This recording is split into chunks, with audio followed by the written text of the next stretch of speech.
ಮುಲ್ಲಾನಿಗೂ neat ಎಕ್ಸಾಮ್ಗೂ ಏನ್ ಸಂಬಂಧ? ಎದೆ ಸೀಳಿದ್ರೆ 3 ಅಕ್ಷರ ಬರಲ್ಲ. ಆತ ಬಂದು ನೀಟ್ ವಿರುದ್ಧ ಹೋರಾಟ ಅಂತೆ, ಧರ್ಮೇಂದ್ರ ಪ್ರಧಾನ್ ರಾಜೀನಾಮೆ ಕೊಡ್ಬೇಕಂತೆ, ಮೋದಿ ಹಠಾವಂತೆ.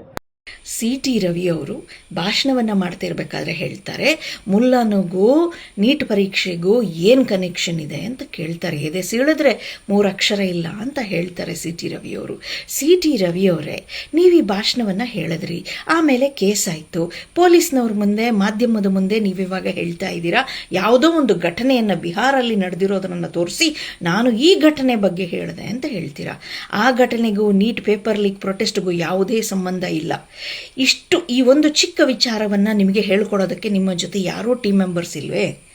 ಅಥವಾ ನಿಮಗೂ ಕೂಡ ಇದು ಸರಿಯೋ ತಪ್ಪೋ ಇದೆ, ಎಲ್ಲಿ ಆಗಿರೋ ಘಟನೆ ಅಂತ ಅದನ್ನು ವಿಮರ್ಶಿಸುವಷ್ಟು ನಿಮಗೆ ವಿವೇಚನೆ ಇಲ್ವಾ? ಅಥವಾ ನೀವು ಏನೇ ಹೇಳಿದ್ರೂ ಜನ ಅದನ್ನು ಒಪ್ಕೊಳ್ತಾರೆ, ಇಷ್ಟು ಜನ ನನಗೆ ಚಪ್ಪಾಳೆ ಹೊಡಿತಾರೆ, ನಾನು ಅವರನ್ನು ಇಷ್ಟಪಡಿಸೋದಕ್ಕೋಸ್ಕರ ಈ ರೀತಿ ಮಾತನ್ನಾಡ್ತೇನೆ ಅಂತ ನೀವೆಷ್ಟೇ ಭಾರಿ ದ್ವೇಷ ಭಾಷಣ ಮಾಡಿದರೂ ಏನೂ ಆಗೋದಿಲ್ಲ ಅನ್ನೋ ಧೈರ್ಯದಿಂದ ಹೀಗೆ ಮಾತಾಡಿದ್ರಾ? ಈಗ ನೀವು ಹೇಳ್ತೀರಾ 1982ರಲ್ಲಿ ನನ್ನ ಮೇಲೆ ಕೇಸಾಗಿತ್ತು, ಕೇಸಾಗಿತ್ತು, ಕೇಸಾಗಿತ್ತು, ನನಗೇನು ಭಯ ಇಲ್ಲ ಅಂತ. ಹಾಗೆ ಹೇಳೋದು ಯಾರು ಗೊತ್ತಾ? ಭಯ ಆಗಿರೋರೇ ಹೇಳ್ತಾ ಇರೋದು. ನೀವು ಇಷ್ಟೆಲ್ಲ ಕಷ್ಟಪಡಬೇಕಾಗಿರಲಿಲ್ಲ, ದ್ವೇಷ ಭಾಷಣ ಮಾಡೋ ಅವಶ್ಯಕತೆನೇ ಇರಲಿಲ್ಲ. ಈಗ ನಾವೇ ಕೇಳಬೇಕಾಗತ್ತೆ, ನಿಮ್ಮ ಮಿದುಳಲ್ಲಿ 3 ಗ್ರೇ ಸೆಲ್ಸ್ ಇದೆಯಾ? ಏನಕ್ಕೆ ಅಂದರೆ ಒಂದು ಸ್ವಲ್ಪ ವಿವೇಚನೆ ಇರುವವರಾಗಿದ್ದರೆ, ಇಷ್ಟು ಬಾರಿ MLA ಆಗಿರೋರು, ಮಂತ್ರಿಗಳಾಗಿರುವವರು, ನೀವು ಸ್ವಲ್ಪ ಯೋಚನೆ ಮಾಡಿ ಮಾತಾಡ್ಬೋದಿತ್ತಲ್ವಾ? ಅಷ್ಟೊಂದು ದ್ವೇಷ ಭಾಷಣದ ಅಭ್ಯಾಸ ಆಗಿಬಿಟ್ಟಿದೆ ನಿಮಗೆ. ಇವಾಗ ಮಾತ್ರ ಸಮಜಾಯಿಷಿ ಏನೋ ಕೊಡೋಕ್ಕೆ ಹೋಗ್ತಾ ಇದ್ದೀರಾ. ನಾವು ಕೇಳೋದಿಷ್ಟೇ, ವಯಸ್ಸೆಷ್ಟು ನಿಮ್ಮದು? ಇಷ್ಟು ವಯಸ್ಸಾದರೂ ಸ್ವಲ್ಪನೂ ವಿವೇಚನೆ ನಿಮಗಿಲ್ವಾ? ಆ ನೀಟ್ ಪೇಪರ್ ಲೀಕ್ ಆಗಿರೋ ಮಕ್ಕಳ ಮೇಲೇನೂ ನೀವು ದ್ವೇಷ ಸಾಧಿಸ್ತೀರಲ್ಲ? ಅಥವಾ ಒಂದು ಪಂಗಡದವರನ್ನು ಇಟ್ಕೊಂಡು ನೀವು ದ್ವೇಷ ಸಾಧಿಸ್ತೀರಲ್ಲ? ನಿಮಗೊಂಚೂರು ವಿವೇಚನೆ ಅನ್ನೋದಿಲ್ವಾ? ಬುದ್ಧಿಶಕ್ತಿ ಅನ್ನೋದಿಲ್ವಾ? ಎಲ್ಲವೂ ದ್ವೇಷದಲ್ಲಿ ಮುಳುಗಿ ಹೋಗ್ಬಿಟ್ಟಿದೆಯಾ? CT ರವಿ ಅವರೇ, ನೀವು ಸ್ಟೇಟ್ಮೆಂಟ್ ಕೊಡ್ತೀರಾ, ಮುಲ್ಲಾಗಳು ಯಾಕೆ ನೀಟ್ ಎಕ್ಸಾಮ್ ಅಲ್ಲಿ ಪ್ರೊಟೆಸ್ಟ್ ಅಲ್ಲಿ ಪಾರ್ಟಿಸಿಪೇಟ್ ಮಾಡ್ತಾ ಇದ್ದಾರೆ, ಎದೆ ಸೀಳಿದ್ರೆ 3 ಅಕ್ಷರ ಇಲ್ಲ, ಮುಲ್ಲಾಗಳಿಗೂ ನೀಟ್ ಎಕ್ಸಾಮ್ಗೂ ಸಂಬಂಧ ಇಲ್ಲ ಅಂತ. ನೋಡಿ, ಇಂಥ ಮುಲ್ಲಾಗಳೇ ಸ್ಟೂಡೆಂಟ್ಸ್ ಜೊತೆ ಸೇರ್ಕೊಂಡು, ಸೋ ಕಾಲ್ಡ್ ಅನ್ಎಜುಕೇಟೆಡ್ ಮುಲ್ಲಾಗಳೇ ಸ್ಟೂಡೆಂಟ್ ಜೊತೆ ಸೇರ್ಕೊಂಡು, ಬೇರೆ ಧರ್ಮದವರೆಲ್ಲ ಸೇರ್ಕೊಂಡು ಪ್ರೊಟೆಸ್ಟ್ ಮಾಡಿದಾಗ ನಿಮ್ಮ ಪಾರ್ಟಿನ ತುಂಬಾ ದೊಡ್ಡ ಲೀಡರ್ ಧರ್ಮೇಂದ್ರ ಪ್ರಧಾನ್ ಅವರು ರಿಸೈನ್ ಮಾಡ್ತಾರೆ ಇವತ್ತು. ಇದು ಮುಲ್ಲಾಗಳು ಸಪೋರ್ಟ್ ಮಾಡಿದ್ದಕ್ಕೆ ಆ ಪ್ರೊಟೆಸ್ಟ್ ಮುಂದೆ ಹೋಗಿದೆ. ಅದು ಬಿಟ್ಟು ಈ ಮುಲ್ಲಾಗಳು ಸಪೋರ್ಟ್ ಮಾಡಿರೋ ಪ್ರೊಟೆಸ್ಟ್ ನ ಹೆದರ್ಕೊಂಡು ನಿಮ್ಮ ಪ್ರೈಮ್ ಮಿನಿಸ್ಟರ್ ರಾತ್ರಿ ರೀಲ್ ಹಾಕಿ ಜೆನ್ಸಿ ಜೊತೆ ಕನೆಕ್ಟ್ ಮಾಡಕ್ಕೆ ಟ್ರೈ ಮಾಡ್ತಾರೆ. ಅದಿರ್ಲಿ, ಈ ಸಂಬಂಧ ಮುಲ್ಲಗಳು ಮತ್ತೆ ನೀಟ್ಗಳ ಸಂಬಂಧ ನಿಮಗೆ ಗೊತ್ತಾಗಲ್ಲ. ಯಾಕಂದ್ರೆ ನಿಮ್ಗೆ ಗೊತ್ತಾಗಲ್ಲ ಪರ್ಟಿಕ್ಯುಲರ್ಲಿ, ಯಾಕಂದ್ರೆ RSS ಮತ್ತೆ ನಮ್ಮ ಸ್ವಾತಂತ್ರ್ಯ ಹೋರಾಟದ ಸಂಬಂಧನೇ ಇಲ್ವಲ್ಲ. ವಿಶ್ವ ಹಿಂದೂ ಪರಿಷತ್ ಮತ್ತೆ ನಮ್ಮ ಸ್ವಾತಂತ್ರ್ಯ ಹೋರಾಟದ ಸಂಬಂಧನೇ ಇಲ್ಲ. ಹೆಗ್ಡೆವಾರ್, ಗೋವಾಲ್ಕರ್, ಸಾವರ್ಕರ್ ಅವ್ರದ್ದು ನಮ್ಮ ಸ್ವಾತಂತ್ರ್ಯ ಹೋರಾಟದ ಜೊತೆ ಸಂಬಂಧನೇ ಇಲ್ಲ. ಸೊ ನಿಮ್ಗೆ ಸಂಬಂಧ ತಿಳಿಯೋದು ತುಂಬಾ ಕಷ್ಟ ಆಗುತ್ತೆ ಅಂತ ನನ್ನ ಅಭಿಪ್ರಾಯ. ಮತ್ತೆ ನಾನು ಈ ವಿಡಿಯೋ ಮಾಡೋಕ್ಕಿಂತ ಮುಂಚೆ ಸ್ವಲ್ಪ ರಿಸರ್ಚ್ ಮಾಡಿದೆ. ನಮ್ಮ CT ರವಿ ಸಾಹೇಬ್ರು ಎಷ್ಟು ಓದಿರಬಹುದು, 3 ಅಕ್ಷರದ ಬಗ್ಗೆ ಮಾತಾಡ್ತಿದ್ದಾರೆ ಅಂತ. ಮಾಸ್ಟರ್ಸ್ ಮಾಡಿದ್ದೀರಾ ನೀವು? ಆ ಮಾಸ್ಟರ್ಸ್ ಮಾಡಿ ನೀವು ಏನ್ ಕಿತ್ತಾಕಿದ್ದೀರಾ ಅಂತ ನನ್ನ ಪ್ರಶ್ನೆ. ನೀವು ಒಂದು ಕಮ್ಯುನಲ್ ಡಿವೈಡ್ ಮಾಡೋ ಲೀಡರ್, ಹೇಟ್ ಸ್ಪೀಚ್ ಮಾಡೋ ಲೀಡರ್, ಅದು ಬಿಟ್ರೆ ನಿಮ್ ರಿಯಾಲಿಟಿ ಏನೂ ಇಲ್ಲ CT ರವಿ ಅವರು, ನಿಮ್ ಕಾಂಟ್ರಿಬ್ಯೂಷನ್ಸ್ ಏನೂ ಇಲ್ಲ. ಸೊ ಇವತ್ತು ಸ್ಟೂಡೆಂಟ್ಸ್ ಹೆಂಗ್ ಗೆದ್ದಿದ್ದಾರೆ ನಿಮ್ ಧರ್ಮೇಂದ್ರ ಪ್ರಧಾನ್ ರಿಸೈನ್ ಮಾಡಿದಾದ್ಮೇಲೆ, ಈ ಕಮ್ಯುನಲ್ ಡಿವೈಸಿವ್ ಫೋರ್ಸಸ್ ನಿಮ್ದು ಇವಾಗ ವರ್ಕ್ ಆಗಲ್ಲ. ನೀವು ಇಷ್ಟರಲ್ಲೇ ಬಾಳ್ಕೋಬೇಕು. ಇದೇ ನೀವು ಇದು ಬಾವಿಯಲ್ಲಿರೋ ಕಪ್ಪೆ ಇದ್ದಂಗೆ. ನೀವು ಇಷ್ಟೇ ನಿಮ್ ಜೀವನ. ನಿಮ್ಮಿಂದ ಡೆವಲಪ್ಮೆಂಟ್, ಪ್ರೋಗ್ರೆಸ್ ಬಗ್ಗೆ ಮಾತಾಡಕ್ಕೆ ಆಗಲ್ಲ. ನಿಮಗೆ ಅಷ್ಟು ಅಚೀವ್ಮೆಂಟ್ಸ್ ನಿಮ್ದು ಎಜುಕೇಶನ್ ಇದೆ ಅಂದ್ರೆ ಬನ್ನಿ ನನ್ನ ಜೊತೆ ಡಿಬೇಟ್ ಮಾಡಿ. ನೀವು ಏನೇನು ಮಾಡಿದೀರಾ, ನಿಮ್ ಪಾರ್ಟಿ ಏನೇನು ಮಾಡಿದೆ ಕರ್ನಾಟಕಗೋಸ್ಕರ, ನಮ್ ಜನಗೋಸ್ಕರ, ನಮ್ಮ ಸ್ಟೂಡೆಂಟ್ಸ್ಗೋಸ್ಕರ, ನಮ್ಮ ಶಿಕ್ಷಣ ವ್ಯವಸ್ಥೆಗೋಸ್ಕರ, ಇಷ್ಟೆಲ್ಲ ಜೆನ್ಸಿ ಆಚೆಗಡೆ ಬಂದು ಹೋರಾಟ ಮಾಡ್ತಿದಾರಲ್ಲ, ಅದಕ್ಕೆ ಏನ್ ಮಾಡಿದೆ ಅನ್ನೋದು ಬಂದು ನೀವು ತಿಳಿಸಿ. ಸಂಬಂಧ ನಿಮಗೆ ಬೇಡ, ನೀವು ಮಾಡ್ತಿರೋ ಕೆಲಸ ಸರಿಯಾಗಿ ಮಾಡಿ. ಮತ್ತೆ ಫಸ್ಟ್ ಆಫ್ ಆಲ್ RSS ಮತ್ತೆ ಸ್ವಾತಂತ್ರ್ಯ ಹೋರಾಟದ ಸಂಬಂಧ ತಿಳಿಸಿ ನಮಗೆ ಸ್ವಲ್ಪ ಮಾತಾಡಿ. Thank you. ಲೇ CT ರವಿ, ನಿನ್ನೆದೇ ಸೀಳ್ ನೋಡಿದರೆ ನಿಮ್ಮಪ್ಪ ಮೋದಿ ಬಿಟ್ರೆ ಯಾವನು ಇಲ್ಲ ಅಂತ ಗೊತ್ತು. ಮಾತೆತ್ತಿದ್ರೆ ಮುಸ್ಲಿಮ್ಸು. ನಿಮ್ ಯೋಗ್ಯತೆಗೆ ನಮ್ಮ ಮಕ್ಕಳು ಎಕ್ಸಾಮ್ ಬರೆಯಕ್ ಆಗ್ದೇನೆ 21 ಮಕ್ಕಳು ಆತ್ಮಹತ್ಯೆ ಮಾಡ್ಕೊಂಡು ಸತ್ತೋಗ್ಬಿಟ್ರು. ಅವ್ರ ಬಗ್ಗೆ ಮಾತಾಡಕ್ಕೆ ನಿಮ್ ಯೋಗ್ಯತೆ ಇಲ್ಲ.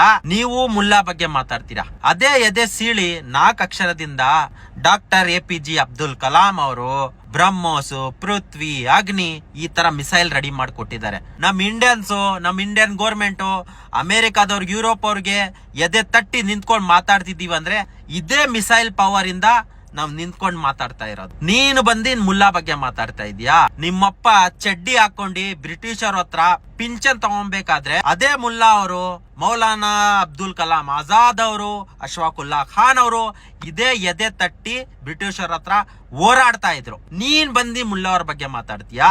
ಕರ್ನಾಟಕದ ಬಿಜೆಪಿ ಪಾರ್ಟಿ ಅವ್ರಿಗೆ ನಿಮ್ ಯೋಗ್ಯತೆ ಏನು ಅಂತ ಇಡೀ ಜನಗಳಿಗೆ ಗೊತ್ತಾಗಿದೆ, ಸೆಂಟ್ರಲ್ ಅವರಿಗೂ ಗೊತ್ತಾಗಿದೆ. ಒಂದು ಆಪೋಸಿಷನ್ ಲೀಡರ್ ಪಾರ್ಟಿ ನಿಮಗೆ ನಿಲ್ಸ್ಕೊಳಕ್ ಆಗ್ತಾ ಇಲ್ಲ, ನೀವು ಮುಲ್ಲಾ ಬಗ್ಗೆ ಮಾತಾಡ್ತೀರಾ? ಥೂ, ನಿಮ್ಮ ಯೋಗ್ಯತೆಗೆ. ನೀವು ಹಿಂದೂಸ್ ಮಕ್ಕಳಿಗೆ ಆಗಿಲ್ಲ ಅಂದ್ರೆ ನಮ್ದೇನೋ ಆಗ್ತೀರಾ? 21 ಮಕ್ಕಳು ಸ್ಟೂಡೆಂಟ್ ಆತ್ಮಹತ್ಯೆ ಮಾಡ್ಕೊಂಡಿದಾರಲ್ಲ, ಅವರೆಲ್ಲ ಹಿಂದೂಸೇ. ನಿಮ್ಮ ಬಿಜೆಪಿ ಪಾರ್ಟಿ 20ನೇ ತಾರೀಕಿಗೆ ಓಡಾಡ್ಸ್ಕೊಂಡು ಹೊಡೆದಿದ್ರಲ್ಲ, ಅದೇ ಹಿಂದೂಗಳಿಗೆ. ನಿಮ್ದೇ ನೀವು ಕರೆಕ್ಟ್ ಆಗಿ ನೋಡ್ಕೊಳಕ್ ಆಗ್ತಿಲ್ಲ, ನಮ್ದು ಉಣ್ಣಾಕ್ ಬರ್ತೀರಾ? ಆಯ್ತು, ನಿಮ್ ಬಗ್ಗೆ ಮಾತಾಡಲ್ಲ. ನೀವು ಮುಸ್ಲಿಮ್ಸ್ ಅವ್ರು ಹುಟ್ಟಿರೋದಂತ ಒಪ್ಕೊಂಡ್ಬಿಡ್ರಿ, ನಾವು ಮಾತಾಡಲ್ಲ. ನೀವು ಮುಸ್ಲಿಮ್ಸ್ ಅವ್ರು ಹುಟ್ಟಿದೀರಾ ಅಂದ್ರೆ ಕಂಟಿನ್ಯೂ ಮಾಡ್ರಿ. ನೀಟ್ ಎಕ್ಸಾಮ್ ಬಗ್ಗೆ ಮಾತಾಡ್ತೀವಿ, ನಮಗ್ ಚಿಂತೆ ಇದೆ, ನಮ್ಮ ಫ್ಯೂಚರ್ ಇದು, ನಮ್ಮ ಮಕ್ಕಳದು, ಅದಕ್ಕೆ ಮಾತಾಡ್ತಿದೀವಿ. ಊಟ ಕೊಟ್ಟಿದೀವಿ, ಮಕ್ಕಳಿಗೆ ಹೊಡಿತಾ ಇರ್ಬೇಕಾದ್ರೆ ಮಸೀದಿ ಬಾಕ್ಲು ಓಪನ್ ಮಾಡಿದೀವಿ. ನಮ್ಮ ಹಿಂದೂ ಬ್ರದರ್ಸ್ ಗಳಿಗೆ ಏನೇ ಕಷ್ಟ ಬಂದ್ರು ಫಸ್ಟ್ ಎದೆ ತಟ್ಟಿ ನಾವು ನಿಂತ್ಕೊಂತೀವಿ. ಯಾವಾಗ ಹಿಂದೂ ಮುಸ್ಲಿಂ ನಿಂತ್ಕೊಂತಾರೋ ನಿಮ್ ತರ ಚಡ್ಡಿ ಗ್ಯಾಂಗ್ ಗಳು ಒಬ್ಬೊಬ್ರೆ ಸೀಟಿಂದ ಇಳಿತಾ ಇರ್ತಾರೆ. ಎಕ್ಸಾಂಪಲ್ ನೋಡಿದೀರಾ, ನೀವೆಲ್ಲ ಗಾಂಡುಗಳು. ಅಲ್ಲಿ ಮಕ್ಳು ಹೋರಾಡ್ತಾ ಇರ್ಬೇಕಾದ್ರೆ ಹೊರ್ತಾ ತಿನ್ಬೇಕಾದ್ರೆ ಬಂದಿಲ್ಲ, ಇವಾಗ ಬಂದ್ಬಿಟ್ಟು ಸೆಡೆಗಳ ತರ ಬಂದ್ಬಿಟ್ಟು ಮಾತಾಡ್ತಾ ಇದ್ದೀರಾ. ಒಂದಂತೂ ಸತ್ಯ, ಕಾಂಗ್ರೆಸ್ ಪಾರ್ಟಿ ಇರೋದಕ್ಕೋಸ್ಕರ ನನ್ ಮಕ್ಕಳ ನಿಮ್ ಚಡ್ಡಿ ಉಳ್ಕೊಂಡ್ಬಿಟ್ಟಿದೆ. ಇಲ್ಲ ಅಂದ್ರೆ ಬಿಹಾರ, ಮಹಾರಾಷ್ಟ್ರ, ದಿಲ್ಲಿ, ಕಲ್ಕತ್ತಾ ಎಲ್ಲಾ ಕಡೆ ಓಡಾಡ್ಸ್ಕೊಂಡು ಹೊಡೆದಿರೋದೇ ನಿಮ್ಗೆ. ಹಿಂದೂ ಫೈರ್ ಬ್ರಾಂಡ್ ನಮ್ಮ ಚಿಕ್ಕಮಗಳೂರಿನ ಸಿಟಿ ರವಿ ಅವರು ಕಾರ್ಯಕರ್ತರಿಗೆ ಕರೆ ಕೊಟ್ಟಿದ್ದಾರೆ. ಅದು ಏನು ಅನ್ನೋದನ್ನ ಇಲ್ಲಿ ಪ್ಲೇ ಮಾಡ್ತೀನಿ ನೋಡಿ. ಲೆಕ್ಕ ಚುಕ್ತಾ ಮಾಡ್ಬೇಕಾಗುತ್ತೆ, ಆಗ ಲೆಕ್ಕ ಚುಕ್ತಾ ಮಾಡ್ಬೇಕಾಗುತ್ತೆ. ನಮ್ ಕಾರ್ಯಕರ್ತರಿಗೆ ಹೇಳ್ತಾನೆ, 100 ಕೇಸ್ ಹಾಕ್ಲಿ, ನಿಮ್ ಜೊತೆಗೆ ನಾವಿದಾವೆ. ಅಬ್ಬಬ್ಬಬ್ಬಬ್ಬಬ್ಬ, 100 ಕೇಸ್ ಆದ್ರೂ ಹೆದರಬೇಡಿ, ನಿಮ್ಮ ಜೊತೆಗೆ ನಾವಿದೀವಿ ಅನ್ನುವಂಥ ಸಿಟಿ ರವಿಯವರೇ, ನಿಮ್ಮ ಮನೆಯಲ್ಲೂ 2 ಜನ ಗಂಡು ಮಕ್ಕಳಿದಾರಲ್ವಾ, ಅವರಿಬ್ಬರ ಮೇಲೆ ಎಷ್ಟು ಕೇಸ್ ಆಗಿದೆ ಸರ್? ಯಾವ ಸ್ಟೇಷನಲ್ಲಿ FIR ಆಗಿದೆ? ತಿಂಗಳಲ್ಲಿ ಎಷ್ಟು ದಿನ ಕೋರ್ಟ್ಗೆ ಹೋಗ್ತಾರೆ ಅವರು? ನಿಮ್ಮ ಮಕ್ಕಳಿಗೆ ಫಾರಿನಲ್ಲಿ ಓದಿಸಿ ಒಳ್ಳೆ ಭವಿಷ್ಯನ ಕೊಡ್ತೀರಾ, ಕಂಡೋರ್ ಮಕ್ಕಳನ್ನ ಕರ್ಕೊಬಂದು ಧರ್ಮ ರಕ್ಷಣೆ ಮಾಡಿ ಅಂತ ಅವ್ರ ಕೈಗೆ ತಲವಾರು ಕೊಡ್ತೀರಾ? ನಿಮ್ಮ ಮಕ್ಕಳು ಬಂದು ಮಾಡ್ಬೋದಲ್ಲ ಧರ್ಮ ರಕ್ಷಣೆನ? ಯಾಕೆ ಮಾಡಲ್ಲ ಧರ್ಮ ರಕ್ಷಣೆ? ಯಾಕೆ ಬರಲ್ಲ ಧರ್ಮ ರಕ್ಷಣೆ ಮಾಡೋಕ್ಕೆ? ಬರ್ತಾರೆ, ಆದರೆ ಧರ್ಮ ರಕ್ಷಣೆ ಮಾಡೋಕ್ಕಲ್ಲ. ಎಲೆಕ್ಷನಲ್ಲಿ ಕಂಟೆಸ್ಟ್ ಮಾಡಿ MLA ಆಗೋಕ್ಕೆ, MP ಆಗೋಕ್ಕೆ, MLC ಆಗೋಕ್ಕೆ. ಸಿಟಿ ರವಿಯವರೇ, ನಿಮಗೊಂದು ಓಪನ್ ಚಾಲೆಂಜ್. ನಿಮಗೆ ತಾಕತ್ತಿದ್ರೆ ಈ ಚಾಲೆಂಜನ್ನು ಅಕ್ಸೆಪ್ಟ್ ಮಾಡಿ, ಈ ಚಾಲೆಂಜಲ್ಲಿ ಗೆದ್ದು ತೋರಿಸಿ. ಓಪನ್ ಚಾಲೆಂಜ್ ನಿಮಗೆ. ನಿಮ್ಮ ಹತ್ರ ಕೋಟಿಗಟ್ಟಲೆ ದುಡ್ಡಿದೆ ತಾನೆ, ಎಕರೆಗಟ್ಟಲೆ ಕಾಫಿ ತೋಟ ಇದೆ. ನಿಮ್ಮಂಥವ್ರ ಭಾಷಣನ ಕೇಳಿ ಧರ್ಮದ ಅಮಲನ್ನು ತಲೆಯಲ್ಲಿ ತುಂಬಿಸ್ಕೊಂಡು ಎಷ್ಟೋ ಜನ ಪ್ರಾಣ ಕಳ್ಕೊಂಡಿದ್ದಾರಲ್ಲ, ಅವ್ರ ಕುಟುಂಬಕ್ಕೆ ಬರೀ 2 ಎಕರೆ ಕಾಫಿ ತೋಟ ಬರ್ಕೊಡಿ ಸಾಕು. ನಮ್ಮ ಮೂಡಿಗೆರೆಲ್ಲೇ ನಿಮ್ದು ಎಕರೆಗಟ್ಟಲೆ ಕಾಫಿ ತೋಟ ಇದೆಯಲ್ಲ, ಅದು ಬರೀ 2 ಎಕರೆ ಬರ್ಕೊಡಿ. ತಾಕತ್ತಿದ್ರೆ ಈ ಕೆಲಸನ ಮಾಡಿ ತೋರಿಸಿ ನೀವು. ಆಮೇಲೆ ಏನು ಇಲ್ಲಿ ಬಂದು ಕಾಮೆಂಟಲ್ಲಿ ಅರ್ಚಾಡ್ತಿದ್ದೀರಲ್ಲ, ಅವರಾಗಿರ್ಬೋದು. ಆಮೇಲೆ ಸಿಟಿ ರವಿ ಭಾಷಣನ ಕೇಳಿಬಿಟ್ಟು ಸಿಲ್ಲೆ ಹೊಡೆದು ಚಪ್ಪಾಳೆ ತಟ್ತಿದ್ದೀರಲ್ಲ, ನಿಮಗೆ ತಾಕತ್ತಿದ್ರೆ ನಾನು ಕೇಳಿದ್ನಲ್ಲ ಈ ಪ್ರಶ್ನೆನ ಸಿಟಿ ರವಿಗೆ ಕೇಳಿ, ನಳಿನ್ ಕುಮಾರ್ ಕಟೀಲಿಗೆ ಕೇಳಿ, ಅನಂತ್ ಕುಮಾರ್ ಹೆಗಡೆ ಕೇಳಿ, ಯತ್ನಾಳಿಗೆ ಕೇಳಿ. ಕೇಳಕ್ಕೆ ತಾಕತ್ತಿಲ್ವಾ? ನಿಮಗೆ ತಾಕತ್ತಿಲ್ಲ ಅಂದರೆ ಕೊನೆ ಪಕ್ಷ ನಾನು ಈ ವಿಡಿಯೋನ ಕಳಿಸಿ ಅವ್ರಿಗೆ, ಸಾರಿ ಈ ಪ್ರಶ್ನೆಗೆ ಉತ್ತರ ಕೊಡಿ ಅಂತ. ಉತ್ತರ ಸಿಗುತ್ತಾ ನೋಡಿ. ವಿಡಿಯೋ ಕಳ್ಸೋಕ್ಕೂ ತಾಕತ್ತಿಲ್ವಾ? ಮೊಬೈಲ್ ತೆಗೆದು ತಿಪ್ಪೆಗೆ ಬಿಸಾಕಿ ಮುಚ್ಕೊಂಡಿರಿ.